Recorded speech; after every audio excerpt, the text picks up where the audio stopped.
Tarini please आमच्या नात्यात विष कालवणं थांबव आता. युवराजचा पास्ट कसाही असेल ही जेंटलमॅन नाव. तू आत्ताच्या आत्ता त्याची माफी माग. अगं पण तुझ्या काळजीनच बोलतेय ना ती. आणि मी सुद्धा माझ्या भावाच्या काळजीपोटीच बोलते ना आई.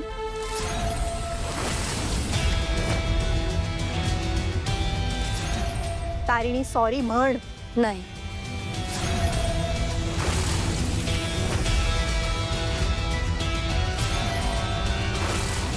निशी पण माझी बहीण आहे आणि सॉरी या एका शब्दामुळे जर माझ्या बहिणीचं आयुष्य बर्बाद होणार असेल तर मी सॉरी म्हणणार नाही.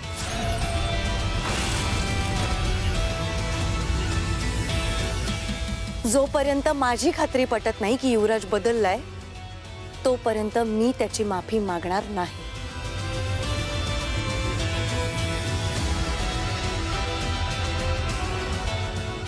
तारिणी मी काय करू म्हणजे तुझा माझ्यावर विश्वास बसेल?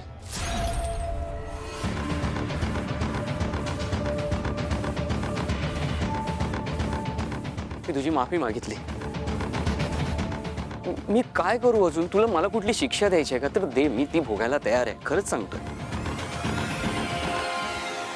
कुठली अग्निपरीक्षा द्यायची आहे का मी तर तसं सांग, मी ती द्यायला तयार आहे. अगं पण प्लीज माझ्या आणि निशीच्या मध्ये येऊ नकोस. आमचं लग्न मोडू नकोस. मी खरंच खूप प्रेम करतो अगं तिच्यावर.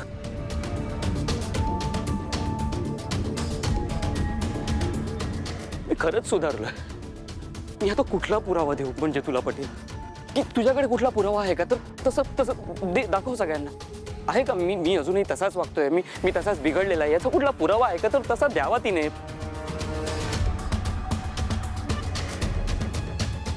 हे बघ, मी जे काही केलं त्याच्याबद्दल खरंच सॉरी, पण तो पास्ट होता, ते झालं गेलं, विसरून जा आणि मला मोठ्या मनाने माफ कर.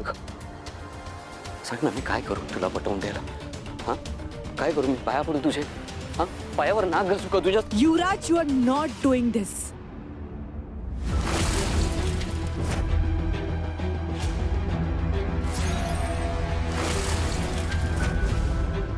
तू माफी मागितलीस ना तिची? पास. या उद्धट मुलीच्या पाया वगैरे पडण्याची गरज नाहीये. युवराज खांडेकर आहेस तू, विसरू नकोस.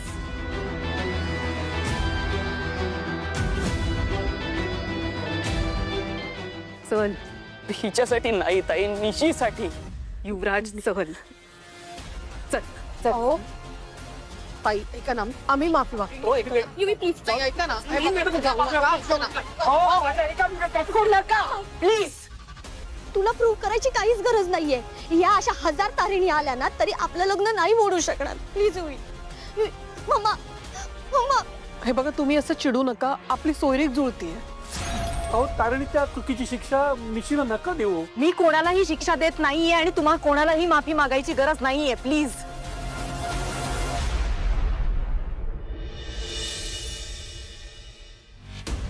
साखरपुडा होणार.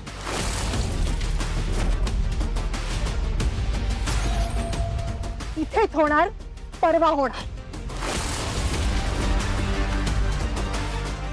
हा खांडेकरांचा शब्द आहे.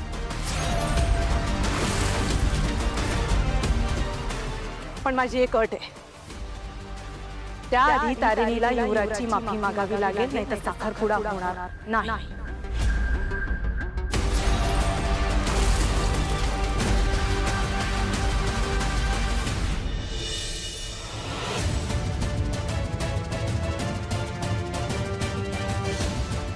Extremely sorry. Let's go. युवराज.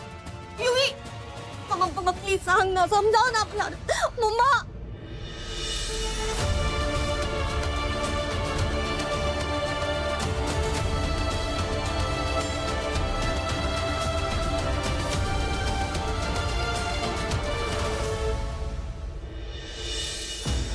ज्या गोष्टीची भीती होती तेच झालं यार केडी.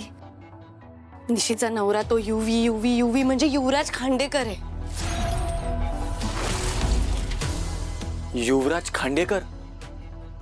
तारिणी तो काय लायकीचा मुलगा आहे ना हे तुला चांगलंच माहिती आहे. आणि अशा माणसाबरोबर जर आपल्या बहिणीचं लग्न होत असेल तर राग येणं स्वाभाविक आहे. त्या कौशिकी खांडेकरने किती हट्ट केला ना तरी तू त्या युवराजची माफी नाही मागायची सा? हे सगळं मला कळतच आहे केडी, पण मी माझ्या घरच्यांचं काय करू? त्यांचा विचार करायला लागला की असं वाटतं की मी माफी मागायला पाहिजे. हे बघ, मला एवढंच कळतंय की तुझी एक माफी ना त्याच्या 1000 चुकांवर पांघरून घालेल. तू म्हणतोयस ते कळतंय रे, पण काय करू मी? त्यांनी आता जे काही नाटक केलं ना ते तू बघायला पाहिजे होतंस.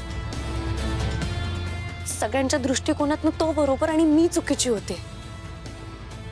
फक्त सुमी तेवढा काही विश्वास ठेवतेय माझ्यावर. त्यांनी ना फक्त त्याच्या घरच्यांना नाही, माझ्या घरच्यांना सुद्धा गोळ्यात घेतलंय. आणि ह्या सगळ्यात निशी खूप गुंतलीये रे त्याच्यात. तिचीच काळजी वाटतेय मला आणि त्यामुळेच कळत नाहीये की काय करावं. युवराज येतो त्याने निशीसारख्या कितीतरी मुलींना गुंडाळून ठेवलं असेल, पण आपल्याला सगळं माहिती असताना सुद्धा निशीच्या बाबतीत काय रिस्क घ्यायची आहे आपण? बाकीच्यांचं ठीक आहे, पण अख्खं जग ओळखणारी ती कौशिकी खांडेकर, तिला सुद्धा त्याने गुंडाळून ठेवलंय. म्हणजे विचार कर काय लेवलचा माणूस असेल तो. त्या बाईला मी जेवढं ओळखते ना त्याच्यावरून एक गोष्ट तर नक्की आहे, त्या बाईचं ना स्वतःच्या कुटुंबावर खूप प्रेम आहे, खूप. ती तिच्या कुटुंबासाठी काहीही करू शकते गेडी.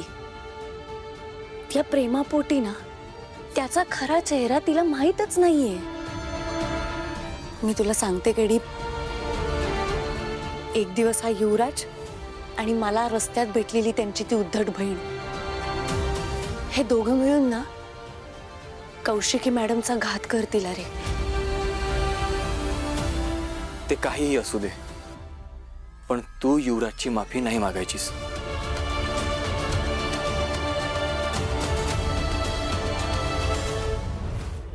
त्या मुलीने कितीही माफी मागितली तरी अशा घराशी आपण संबंध का जोडायचा? आपल्या मुलाचा केवढा मोठा अपमान झाला, त्याला काय अर्थ आहे? त्या घरची मुलगी आपल्या घरची सून होऊ शकत नाही. एक्झॅक्टली, बरोबर बोलतेस तू काकू. ही तारिणी म्हणजे तीच आहे ना जिने भर रस्त्यात माझा अपमान केला होता? नाही, फक्त अपमान नाहीये, कानाखाली मारली होती. आधी माझा अपमान केला, मग कौशिकीचा अपमान केला आणि आता चक्क युवराजचा अपमान केलाय तिने. आपण जर या घराशी नातं जोडलं ना तर हे असेच अपमान सहन करावे लागतील. बरोबर आहे. म्हणजे जर आपण एवढं होऊ नये अशा घराशी नातं जोडलं तर त्यांना पण असंच वाटेल ना की आपल्याच मुलात काहीतरी दोष आहे. जिजू, अरे म्हणजे मी फक्त एक शंका बरोबर बोलतोय तू.